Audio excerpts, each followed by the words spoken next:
And now, ladies and gentlemen, Put your thumbs up and say it's Tickety Boo. Tickety Boo. Tickety Boo, Tickety Boo, everything's Tickety Boo. Tickety Boo, son. Tickety Boo. Tickety Boo. Hello and welcome back to Tickety Boo, and today we're exploring something I think a lot of people live with but don't always name. That low-level anxiety that actually fuels how you show up in your life, how it keeps you prepared, switched on, but also at times slightly exhausted. And the question is it a problem or is it part of the reason that you do well at times? How do you both view this? I feel at times my anxiety has helped me. I kind of refer to it as like positive anxiety. But there's been other times where the constant thinking ahead and the ruminating is a problem. Yeah. There's a line between the two. I find the two different kinds. I get the one kind where I care about the outcome. And because I care about the outcome so much, I do get that sort of little underlying level of anxiety, or whether you call it adrenaline, whatever. But it's good for sharpness of focus, and then I get the other kind where I worry too much. You start to, it may be things aren't going quite right, or you're feeling a bit overwhelmed, or your mind's just generally going down a path of what if this goes wrong, which is so unconstructive. It's beyond belief. But I think anxiety is very good at focusing on outcome, though, isn't it? Because what it normally does is when it looks at outcomes, it tends to go to worst possible scenario outcomes. And then I think if you use anxiety positively, you can look at, well, if X happens, I'll do Y. You know, I can, so like in my life, I've been able to go, I have contingency plans should something not go to plan. And I think that's what I refer to that as positive anxiety. But I think what I'm sort of saying is where it becomes a problem is that when you look for a solution, anxiety finds a problem within the solution, and then there's another problem within the solution. And it's a downward spiral. Yeah, and then you spiral. So, you know, one bit of anxiety gets you to be sort of prepared, but then another version goes, but this is what you've go wrong. So you feel like you're one step ahead and then suddenly you're one step back. yeah, I'm very similar to that, but I just, in my head, I phrase it differently. So I've got data-based anxiety, which is learned things I know, and that's my body and my mind warning me of the things that could go wrong if I continue down this path, or potential things that could happen. Then I've got perceived anxiety, Perception. perception anxiety. So that's the difference. It's knowing which one's based on data and which one's actually just me just stressing about what could go wrong just because the what ifs, they consume your energy, don't they? Yeah, they do. I know, like, you've not done anxiety to the level that we have. Yeah. We're carrying the anxiety banner. Yes, you are. Over here. But I referred in a previous episode to your general mode. And actually, part of that general mode, there is an anxious behaviour in there of control. Yeah, control, overthinking, actually making sure everything is done in a certain way and done effectively. And Can I pause you? If you were unable to do that, just bear with me for a moment. Okay. Imagine for a moment you weren't able to do that. What would you feel? You mean like if I wasn't able to control? Well, it would depend on which way I was going. Like in one way, it'd just be liberating, and I could go to the other aspect where I'm just like free range, shall we say? But the reality? The reality, I think, depending on what it is, then that's when the anxiety would kick in. Yeah. Because that's, you were just waiting for me to admit that. Because that's definitely what happened last year when I fell to the floor at my, when I saw the extent of the work that needed to be done to my dad's farmhouse. Yeah. Absolutely fell to the floor. And that was like anxiety literally took the rug out from under me. And I fell to my knees. That's why I prodded you there a bit, because I wanted to bring live therapy, everybody. Well, no, I wanted to bring in the control elements. Yeah. Because control is very much is an anxiety thing. Yes. And it's really important that we acknowledge that. So thank you. Acknowledge it, because that's where we can't switch it off. Yeah. Because we're in that constant cycle of control, aren't we? And we've talked about this before. How much control do we honestly really have? None. Well, very little. There's always something. There's that an can happen. control's an Exclusion. illusion, and I know that. But it's also something I prided myself on was my resilience. So when I got divorced and moved back to the UK again, and I actually had on the wall like the word resilience, like it was a badge of honor. Like, here I am starting again, and I'm single mumming again, and it was it was the warrior, but it was the surviving rather than Thriving. yeah.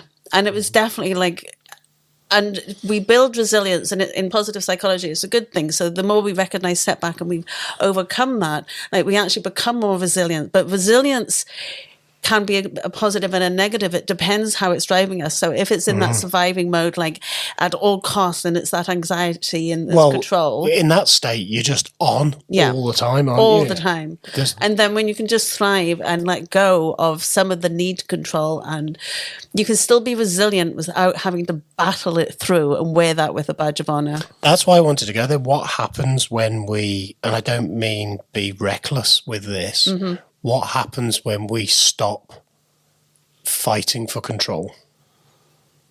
When we just metaphorically let go?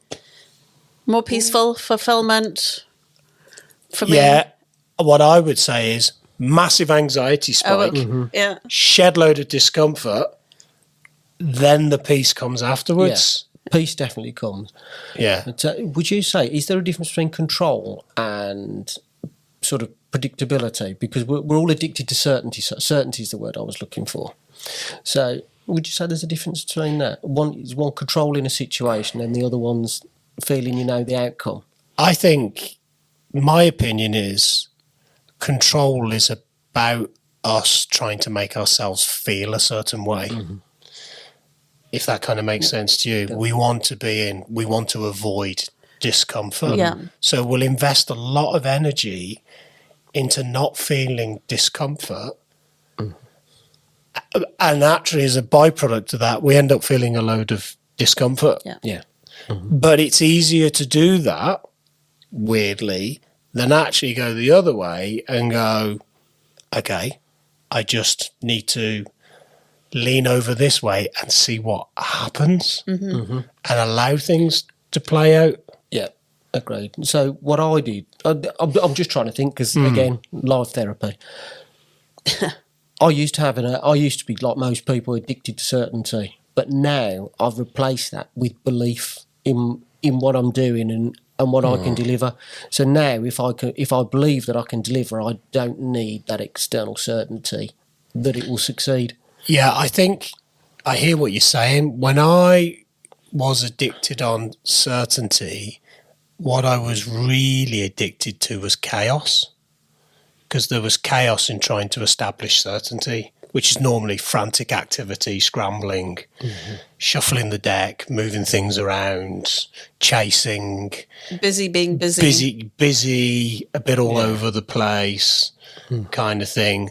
Rather than, I think what you're saying is, I now trust my ability to move through the phases because I've been here before. So you've got the proof for yourself. Yeah. But that allows life to be fluid and for things to happen. It allows you to be open to opportunity. It allows you to be open to receive. Yeah. Whereas sometimes when you're addicted to certainty, it keeps everything very rigid. Well, the thing is, when you're addicted to certainty, you spend too much time preparing way beyond more than you need to. And that is what drains you. Because your anxiety is not considering all your prior learning and your prior knowledge. You know, if you've never done this before, then the anxiety is probably, fairly valid. Yeah. But when your part of your brain is like, I need to prepare, check, test, risk assess. Where's the pitfalls? Where could it go wrong? What if this happens? What if that happens? It's exhausting. That exhausted you, and you're not in a state of resource there. You're actually taking yourself down a completely different rabbit hole. Yeah, agreed. And I think it's noticing that. Or as I say to people, are you problem solving or are you problem creating?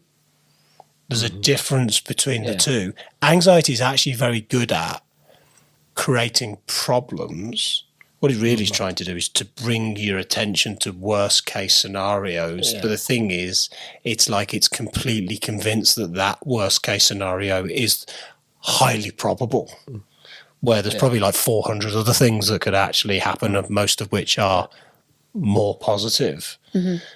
So I think for me, what I did is I chased a lot of time in deal with the things that are unlikely to happen. And most of those things, now in hindsight, never even came close to fruition. Yeah. Yeah. Yeah. But it's like recently, you were there, I had an occasion where I may or may not have had to get up and speak in front of 70 odd people. And I knew that if I went and wrote a speech, I'd have gone over it and over it and over it and over it, and then I'd have convinced myself it was going to go wrong, and I'd have just got up in front of everybody, the piece of paper in front of me, and gone, bleh. But instead of having to write it out and rehearse it and all the rest of it, I just believed that if it come to the occasion, I know what I wanted to say, I could say it, and it actually flowed, and it was far better. And what I actually got to say was more genuine, and So you trusted yourself. yeah, and that was trusting myself rather than overthinking the life out of it to the point where I'd actually made myself nervous and exhausted before I started. I hear you. I think what we're really trying to say here is we're not going in a direction of like anxiety is amazing or it's bad and I need to get rid of it. What we want with our anxiety is to build a healthier relationship with it where we've got balance.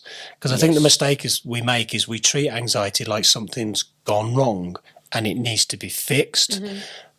But what if it's not that something's gone wrong?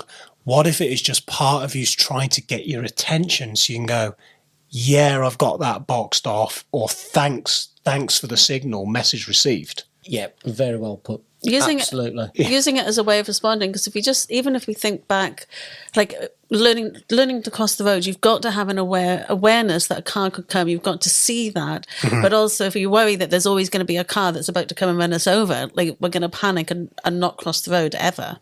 Yeah.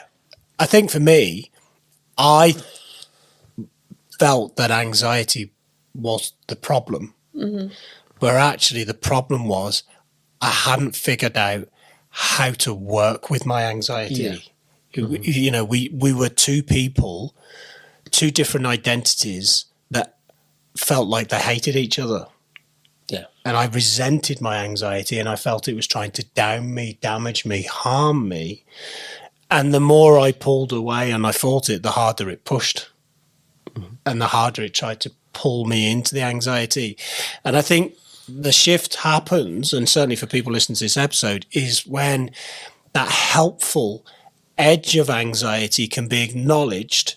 You go, but then you move forwards. Yeah. Not go like, this is something that needs attention or there's a problem that needs fixed right now. Absolutely. Well, I'm quite lucky. The nature of what we do means I understand anxiety far more than I did before I came into this industry. Yeah. And I now know that I have two kinds of anxiety. One is there's something in my subconscious and my body just trying to tell me, trying to give me the heads up. Yeah. Which generally I can acknowledge. And then the other type of anxiety I get is the underlying one that if I'm doing something that's not in line with my values, it's my body giving me a kick to say, either way, it's not a bad thing. It's actually working in my favour. It's just understanding and knowing what to do with it and not letting it rule the show. Well, I think the danger is in these situations, isn't it? When that's there, what we do is we naturally get busier and we drive and we push because we think this is a call into activity and action. Where actually sometimes it's more of an acknowledgement. Yeah. That kind of, you get what I'm saying there? Because it's almost like we try to outrun anxiety and it's this shadow that's just following us, so we sprint faster. Yeah. But you're right, you acknowledge it and you tell your anxiety, we've got this. Message we've got received. this covered. Message received. Yeah. But it's there to be acknowledged. Yeah. It's not there to control you. Yeah. But it is there as a safety mechanism. But anxiety is very good at getting you to prepare for the next thing, the next outcome, the next thing to check, the next thing that's out to get you. Yeah. But what we need to remember is this primitive response is not trying to kill us. It's trying to keep us safe. And when you go, okay, thanks for showing me the worst case scenario, I've got that, it tends not to kick off as much. Yeah. But what we tend to do is, because it's shown us the worst possible outcome, we think that that's going to happen. And we start to unconsciously go, ooh, danger's coming down the lines, get the hell out of here. So we treat the thought as though that is about to become a reality. Yeah, but that's how you, exactly what you've said, that's how you turn your anxiety into an asset, or you may have said superpower. Yeah. It's pre-warning you of, things to cover off on the list. You do it, you move forward. It's that secret sauce, isn't it, of finding when anxiety is being helpful, and then it tips into, now you're draining me. Excessive and, irrational. That's when it's a problem. How do you turn the volume down on your anxiety when it's trying to drag you into something? Now, Yeah. like, I know for me, I have to pause and walk away, and then look at the smaller steps to do the thing. Like, if we go back to my dad's farmhouse, I couldn't have carried on. Like, I was broken, like burnout and anxiety in a pool on the floor. I just had to step back, and then it was literally my support network with me. It was one step in front of the other, one thing at a time. And a lot of that was about me resting. Like, I left the farm, it was resting, stepping away. I'm interested. Did a lot of that anxiety come from a realization that the general element in you that we've talked about wasn't actually able to take control and fix the situation? Absolutely, because I went into the situation thinking it was going to be one way, and it was 10 million times worse. And so I left. Like, they told me, luckily I had great support with me. They told me I had to leave and come back in a few days. Reset. And now I was showing you before we went on air today, like the photos of what I managed to do to the house after a few visits. So we're getting ready to put it on the market. And oh my gosh, like the reward I get from seeing the work I've done and how far I've come. Yeah. So it goes in my back pocket and say, that didn't kill me. Yeah. And I got through that. And I think recognizing that when we've worked through something hard before, whether the anxiety has floored us, whether it's pushing us towards overworking or burning out, recognizing that we've gotten through something hard before and we can get through something hard now. And that's where we build our resilience, and we build grit, and then we can overcome harder things because, it didn't kill us. And yourself, Ian, and, we've both watched you go through a major project over the last year or so. What I observed from the outside was, at time, anxiety and compounded stress had the ability to strip you of your belief of all your core competencies, all the things you eat, sleep and breathe. Yeah, definitely. I did. When I was when I was exhausted, frustrated, couldn't see a way out. Then at times you'd lose your ability to regulate the same, and then that anxiety gets a bit too big for its boots. It climbs on the back of all those other emotions, like your frustration, everything. Carrying it. And actually that is a moment where I would say to people, if you find yourself in that heat of battle, that's not the time to try and fix and resolve. It's just a time to feel and move through the phase. I think the problem is when we're in that state, part of you goes, there's something that needs fixed and it needs immediate attention. So we go into control mode. And I think at that moment, it's like, actually, just do nothing. And I don't mean do nothing. It's just like, in this moment, just allow the emotion to work through and then come back into, not anxious thinking and doing. Because, anxiety it sucks. We know it's really uncomfortable. But we also know from science that the body's not going to keep you constantly in this heightened state of anxiety, because it can't. It burns out. It runs out of fuel. So you need to allow the crest of the wave to come in, allow things to dip, and then move into action, not move into action in that state to feel it, to flow through it, if that all makes sense to you. Absolutely. That's the key thing there. So actually in those moments, don't do more, do less. Focus on core principles of working with your nervous system. Step back. Let the noise of anxiety come down, and then move forwards. That's it. Well, with me, it manifests itself in different ways. So I'll get stressed, then I'll get anxious, and then other emotions, other things, my own baggage piggybacks on the back of the anxiety, and then I'll get imposter syndrome, and then I'll start questioning. Self-doubt, yeah. And then the weight of the world is on your shoulders. And also, if you look at yourself, if we're honest with ourselves, when we're in that state, we don't really like who we are and who we become as part of that. And that, when we're in that state, there's a ripple effect of that as well. You know, it spills out not just onto us, to everyone Hugely. gets an element. You know, we bleed onto other people. Yeah.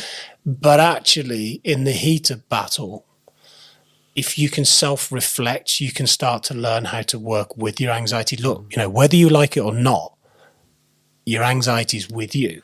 It's going to be part of you to the day you leave. And you've got two choices. Leave it as it is, or figure out how to have a much healthier relationship with your anxiety and start fighting it. Yeah. Well, I'll call it out and I'll question it. Yeah. So I can't always do it immediately at the time.